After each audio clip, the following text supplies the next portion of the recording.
Hello student, कैसे हो आप सब। आज हम पढ़ेंगे क्लास 5 का हिंदी का सेकंड चैप्टर। तो स्टूडेंट, ये हमारे सेकंड चैप्टर की सेकंड वीडियो है। फर्स्ट वीडियो में आपने देखा होगा कि हमने इस पार्ट के बारे में पूरा जाना कि आज हमारा पार्ट किस चीज़ के ऊपर है।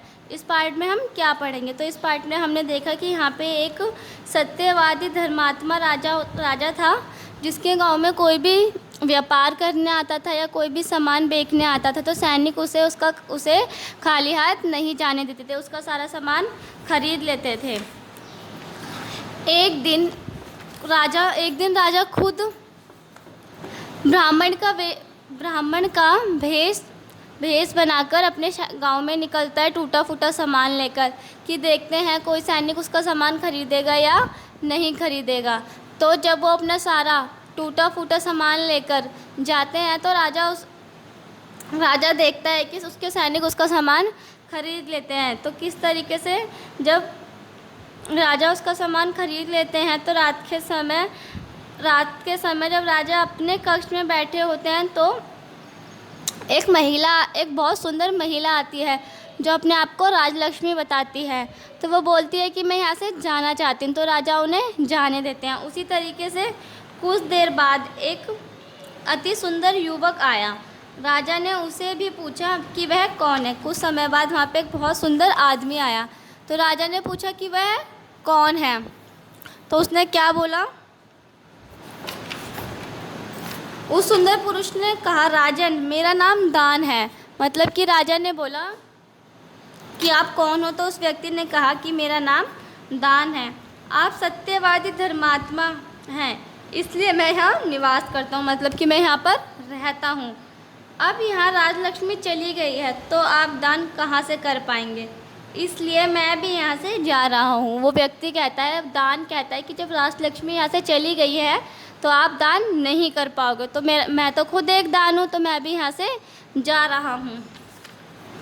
राजा बोले, जैसे आपकी इच्छा। मतलब कि राजा ने बोला कि जैसे आपकी इच्छा, अगर आप जाना चाहते हो तो जा सकते हो। उसके बाद एक एक करके वहाँ यज्ञ और यश आए। उन्होंने भी वहाँ से जाना चाहा तो राजा ने उन्हें भी वहाँ से जाने दिया। मतलब कि धीरे धीरे करके यहाँ पर यज्ञ और यश आए।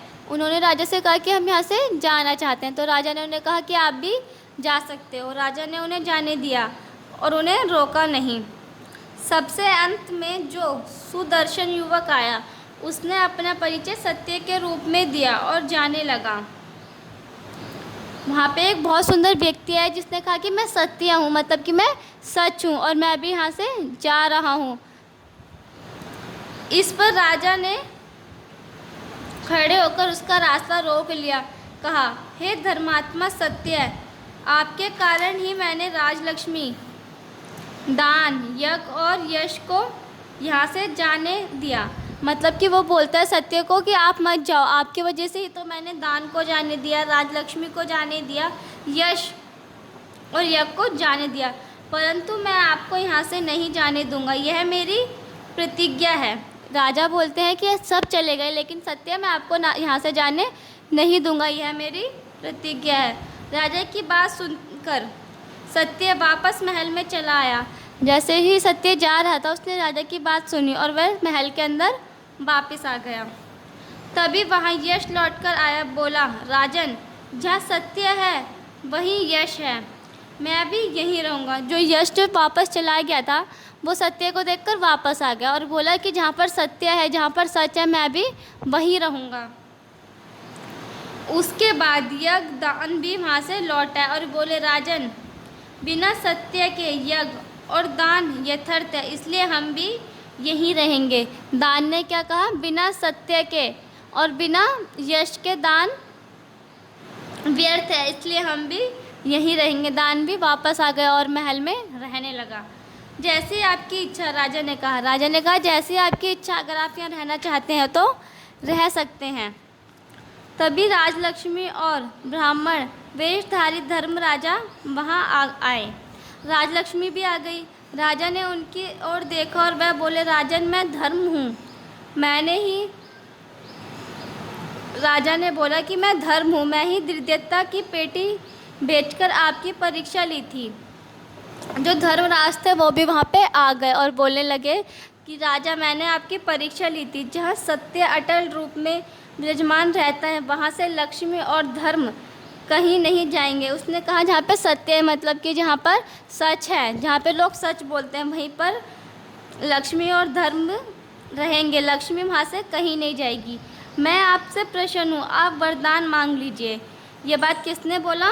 धर्मराज ने बोला कि मैं आपसे खुश हूँ, मैं आपसे बहुत खुश हुआ आपके व्यवहार को देखकर, इसलिए आप कोई भी वरदान मुझसे मांग सकते हैं। राजा बोला, हे धर्मराज, मैं सदैव सत्य पर अटल बना रहूं, बस इतना कृपया कीजिए। राजा ने बोला, हे धर्मराज, मैं हमेशा सत्य पर अटल, मतलब मैं हमेशा सच के रास्ते पर चलूं, हमेशा सच ही बोलूं, बस मुझ पर इतनी कृपया कीजिए, मुझे और कुछ नहीं चाहिए। धर्मराज उससे आशीर्वाद देकर चले गए। धर्मराज ने आशीर्वाद दिया राजा को और वहाँ से चले गए।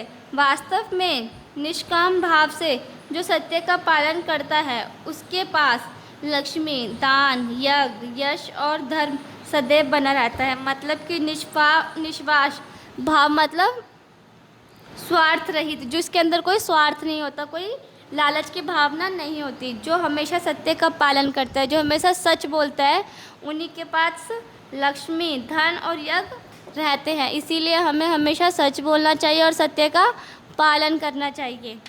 तो स्टूडेंट, ये आपका सेकंड चैप्टर था, सत्य की महिमा। ये चैप्टर आपका फिनिश होता है। तो फर्स्ट वीडियो और सेकंड वीडियो में आप इस चैप्टर की स्टोरी जानोगे कि इस स्टोरी में क्या है।